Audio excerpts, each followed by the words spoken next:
రాజకీయాల పార్టీ తరపున ఉన్నాడు కాబట్టి సక్సెస్ అయ్యారు. ఈ రెండు కలవాలి. ఆయన బీజేపీలో చేసిన, తెలుగుదేశంలో చేసిన, పార్టీలో ఉండి కాపు నాయకుడుగా సక్సెస్ఫుల్. ఇప్పుడు నిమ్మల రామానాయుడు ఉన్నాడు, పార్టీలో ఉండి సామాజిక వర్గానికి సంబంధించినటువంటి సక్సెస్ఫుల్ అవుతాడు. బయటికి వెళ్ళి కూర్చుంటే వర్కౌట్ కాదు. ఉట్టి కులాన్ని నమ్ముకుంటే ఇప్పుడు మందకృష్ణ మాదిగ గెలుస్తాడా? ఈయన గెలుస్తాడా? గెలవలా. ఒకే కులపు నాయకులుగా నువ్వు ముద్రేసుకున్నప్పుడు నువ్వు త్యాగం చేసుకున్నట్టు. నీ కులం కోసం త్యాగం అంటావా? రాంగ్ స్టెప్ వేసుకున్నట్టు. కానీ ఈయనేంటి, ఆ కుల ఆధారంగా ఎంజాయ్ చేసేసాను కాబట్టి సార్ మందకృష్ణ మాదిగ లేదంటే ఆర్ కృష్ణయ్యలో వీళ్ళిద్దరు చూసుకుంటే వాళ్ళు కుల నాయకులుగా సక్సెస్ అయ్యారు, కుల నాయకులుగా గుర్తింపు పొందారు. ప్రధాని దగ్గరికి వెళ్ళి హగ్గించుకొచ్చాడు ఆయన.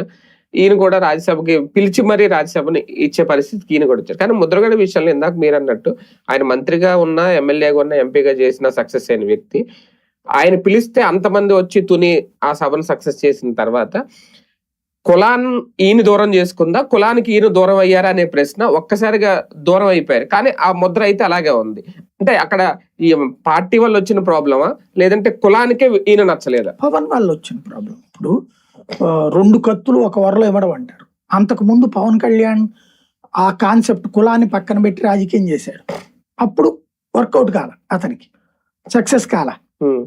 ఈయన కులాన్ని పెట్టుకుని ముందుకు వచ్చి చేసినప్పుడు ఆ ఉద్యమం సక్సెస్ అయింది. ఆ సక్సెస్ ఇంపాక్ట్, కాపు ఇంపాక్ట్ రాష్ట్రంలో బాగా పెంచగలిగాడు. రంగా మరణం అప్పుడు ఎలా అయితే కాపుల ప్రయారిటీ భారీ ఎత్తున పెరిగిందో, మళ్ళీ ముద్రగడ కాపు ఉద్యమం 2017. అయితే పవన్ కళ్యాణ్ ఎప్పుడైతే 2019 ఎలక్షన్స్ లో కాపులందరినీ, అప్పటిదాకా కులం అని ఎత్తేవాడు కాదు. 2019కి ముందు ప్యూర్లీ